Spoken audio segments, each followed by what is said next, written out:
Hello, I'm Ranger Mindy, and I'm very excited to be sharing this virtual tackle box breakdown with y'all. In this video, we will dive into the ins and outs of the tackle box, cover the basics and necessities for beginners, and I'll give you some tips and tricks as we look at tackle you may want to carry with you. What is tackle?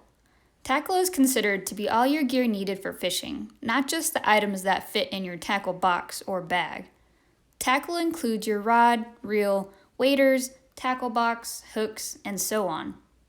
Shown here are some examples of common items that make up an angler's tackle. Do you have your tackle ready to go? So we know what tackle is, but what is a tackle box? A tackle box is a box in which you carry your fishing gear. And box can be defined lightly, or you can have a tackle bag. You typically want a small container similar to these to organize your small items like hooks, weights, and lures. You can carry this in just your pole or have an old backpack to carry all your gear in, or even a bucket works. You can be creative with your tackle box by using items that you already have at home to carry your gear, or you can find gear specific for anglers like this backpack here.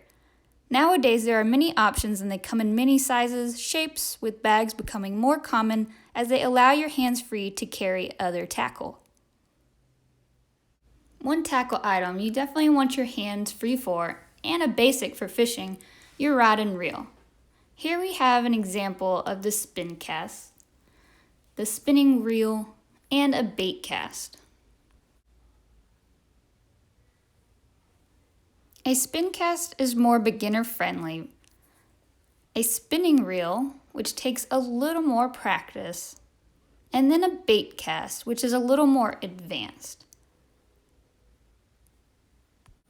A few other items I recommend carrying along include a bucket, which can be used to fill with water. This helps to either temporarily hold a fish or for wetting your hands prior to handling a fish. It can also help you carry more gear along the way and even serve as a seat when turned upside down if needed. Hip waders are a great addition as they allow you to go into the water and access some fishing spots you would not be able to from shore. Lastly, I have a tackle bag that stores the rest of my tackle and is easy to carry. Seen on the exterior of the bag are a few tip items I encourage anglers to carry. One being a bag of some sort to carry out any trash you may create or pick up. Having a towel or moist towelettes to wipe your hands after handling fish. Needle nose pliers to help remove hooks. A headlamp of some sort of lighting in case you end up staying until dark. And some sort of basic navigation aid like a compass if venturing away from a trail. Let's take a closer look at more items inside this bag. Fishing laws and regulations help protect our swimming friends from overharvest, they help with population control, support conservation efforts, and so on. Although fishing licenses are required by Texas law, in state parks, if you're fishing from the shore or if the body of water is completely encompassed by the park, you are not required to have a fishing license.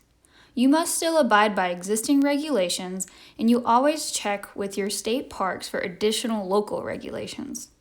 All regulation information can be found in the Texas Outdoor Annual app or handbook. In order to follow these laws, you must be able to accurately identify any fish you catch or want to keep, and be able to make sure you follow limits and size requirements. Having an identification app or guide is very helpful, and some sort of measuring device like a ruler or tape measure is needed. When fishing, you handle sharp objects and even wildlife. This makes safety very important. A few safety items every angler should remember are safety glasses to protect your eyes from hooks, first aid kit in case you need it, sunscreen and insect repellent, a water bottle for staying hydrated, and additional PPE I recommend include dressing for the weather, such as hats, long sleeves, rain gear, and face coverings. What comes to mind when most people hear tackle is hooks and lures. Having lures and hooks of different sizes is beneficial and will help target your catch. Bobbers and weights are helpful fishing aids. Many anglers use bait, which could be anything from worms, stink bait, or items from your fridge like corn or hot dogs. Extra line is nice to have on hand in case you need to restring your pole. For beginner anglers, I recommend a knot tying guide or reference. Cutting tools are a must for any angler's tackle box.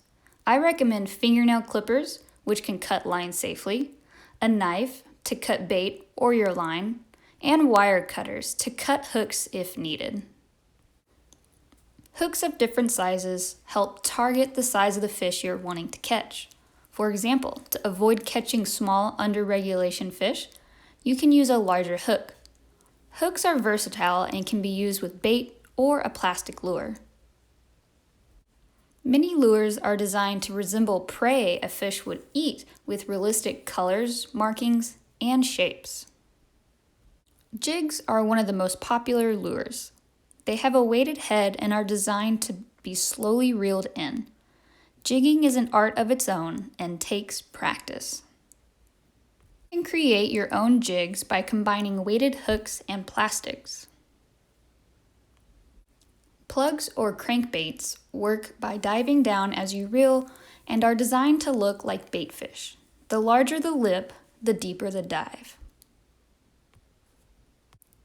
With so many different options, lures can make fishing so fun. Seen here are a popper, spinnerbaits, and a frog. Many different types and variations are available at outdoor stores, and you can even make your own fishing lures. Thank y'all for joining. I hope y'all enjoyed this tackle box breakdown and learned something new. Now get your tackle ready, and let's go fishing.